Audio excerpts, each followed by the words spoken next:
Hi Scorpio, welcome and this is your reading. Love reading tayo ngayon ni Scorpio. Sino yung patungo sa'yo?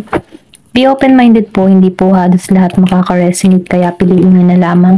And thank you nga po pala sa mga nag-subscribe lalo na sa mga bumabalik. Marami pong salamat.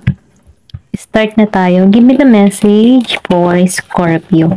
Ano yung mensahe sa'yo?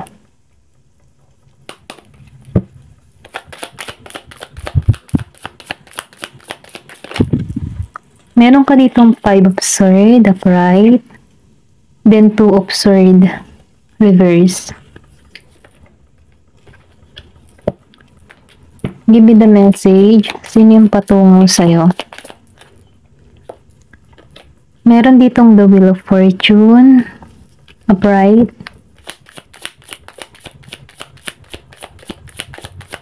give me the message. The Lover reverse, Queen of Pentacles. Give me the message.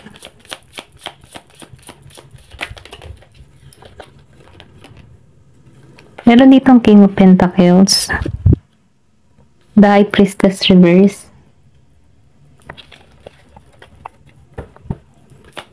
Give me the message. Nine of Pentacles. Okay. Nafe-feel ko dito yung magandang balita. Meron ditong magandang balita na patungo sa'yo or pwede rin sabihin na magiging kang mapala dito sa pagbabagong parating sa'yo. Okay? Kumbaga, nakikitaan ko dito yung good luck sa the Wheel of Fortune. Kasi yung iba sa inyo, no, siniswerte sa kabuhayan. Nagiging maayos yung kanyang kapirahan or pwede rin sabihin ikaw. Okay? Nagiging matayo kasi lumabas ang Queen of Pentacles and King of Pentacles parehong naka-upright. So, ibig sabihin na, no, pareho kayong meroroon or pwede rin sabihin na alam mo yung tipong mas nakatuon kayo dito sa inyong financial, okay? Meron ditong Year of the Rabbit. Kumbaga, no, meron ka ditong person na goal-oriented. Kumbaga, napaka-practical. Kumbaga, business-minded to. Ito lang yung nakikita ko. Or pwede rin sabihin energy mo to. Kasi nakikitaan ko dito, dalawa eh.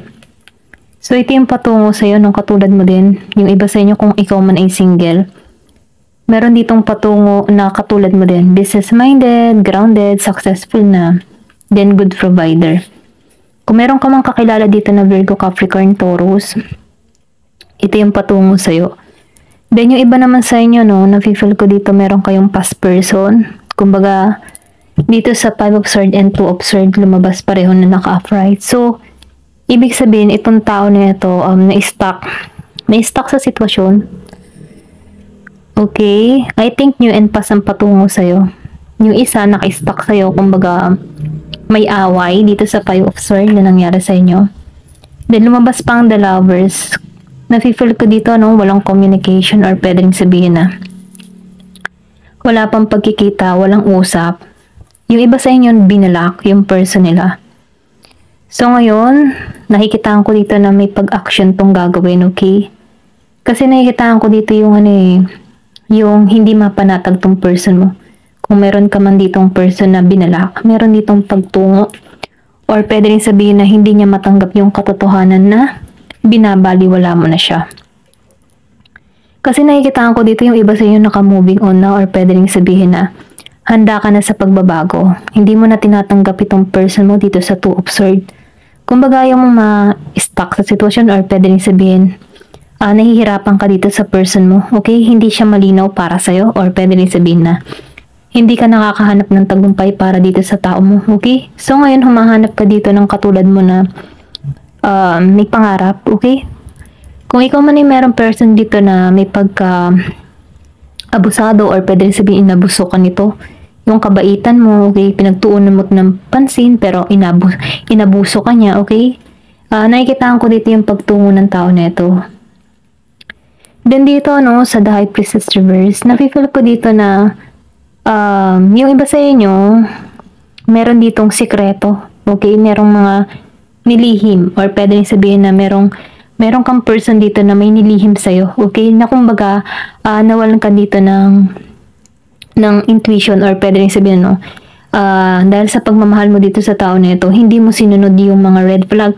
Kumbaga, meron ka nang nakikitang red flag para rito, pero nagpatuloy ka pa rin dahil mahal mo tong tao na ito. Naging sarado yung kaisipan mo. Pero ganun pa man, nakikitaan ko dito na nakikita mo na yung katotohanan para dito sa tao na ito. Kung meron ka man person dito na Gemini, Aquarius, and Libra, okay, nahihirapan siya.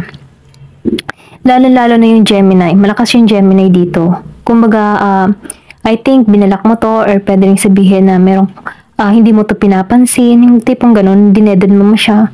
Kung madalas mo makita yung 111 and 222, nagpapahiwatig ito na gusto niyang mag-reach out ka sa kanya. Okay? Ito yung mensahe dito sa The Lovers. Kasi may blockage eh.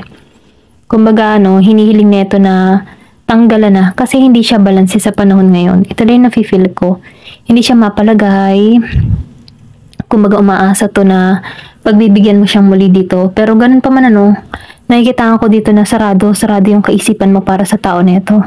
Or pwede rin sabihin meron ka ng bago dito na pumupukos yung attention na katulad mo din dito, practical, grounded, good provider, okay? Dito sa King of Pentacles and Queen of Pentacles. Then dito sa Nine of Pentacles, yung iba sa inyo nananagana, nagiging maayos yung kabuhayan. Kung ano man yung mga pinagsusumikapan mo, nagtatagumpay, may pag-aani. Then nakikitaan ko dito, yung iba sa inyo, meron na ditong may balak magpagawa ng bahay, okay? Ito lang yung nakikita ko.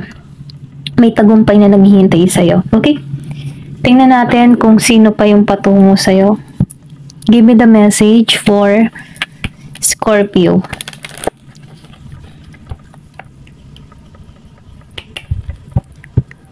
Give me the message for Scorpio. So, the sun, nakikitaan ko dito na dito ka patungo sa talagang partnership dito sa King of Pentacles or Queen of Pentacles. Kumbaga, ma-attract mo yung katulad mo din. Okay? Malakas dito yung Taurus energy. Meron dito, Year of the Rabbit. Kumbaga, magiging kang masaya dito, tagumpay, talagang stable, okay? Kasi pareho kayo dito na open-minded eh. Or pwede rin sabihin meron ka ditong kadiling na marunong sa buhay, okay? Siya yung patungo sa'yo. Give me more information. Pwede makausap mo to online or pwede rin silang pakilala sa'yo ng kaibigan. Friends of friends, mga ganun. Give me more information. Ito lang yung nakikita ko dito sa card. Meron dito 31. Then yung iba sa inyo, merong anak or pwede rin sabihin, nakikitaan ka ng tao na ito na ikaw yung magiging ina or ama ng kanyang magiging anak. Okay? Meron ditong involved na bata. Ito lang yung nakikita ko. Yung iba sa inyo meron ditong 13, pinanganak ng 13. So, lilis, lumabas ang lilis. So, nakikitaan ko dito yung harmony. Meron ditong 30. Payapa, masaya, maayos. Give me the message. Meron ditong rider. So, nakikitaan ko dito yung pagtungo. Meron talagang patungo sa'yo. May pagkilos. Malakas yung nararamdaman ng tao nito sa'yo. Okay? Dito sa rider, may pinanganak ng uno. Yun, tumalsik to. Meron dito, bird. So, nafe-feel ko dito yung mensahe. Then, nakikitaan ko dito na tinanggalan mo na yung past. Yung masasakit na naranasan mo dito. Meron ditong magme-message sa'yo. Merong letter. Or meron ditong good news na parating sa'yo. Magandang balita. Then dito sa site nafe-feel ko dito yung pag-aani ng tagumpay. Cloud, sinubok ka. Okay, sinubok ka in the past or pwede rin sabihin na nakaranas ka ng maraming pagsubok dito sa cloud. Pero ganun pa man nakikitaan ko dito na nakatuon ka dito sa kaliwanagan or sa liwanag. Kumbaga, mas priority mo yung positibo na katulad mo. Okay, meron ditong 6, 27, 10, 12, 1, 30, 13, and 31. Ayan. Nakikitaan ko yung 10, 10. Kung madalas mo makita yung 10, 10, okay? Mensahe din to para sa'yo. Meron siya yung message yung angel mo. Patingnan mo na lang sa Google. Ayan, hanggang dito na lamang po. Thank you for watching, and love and peace.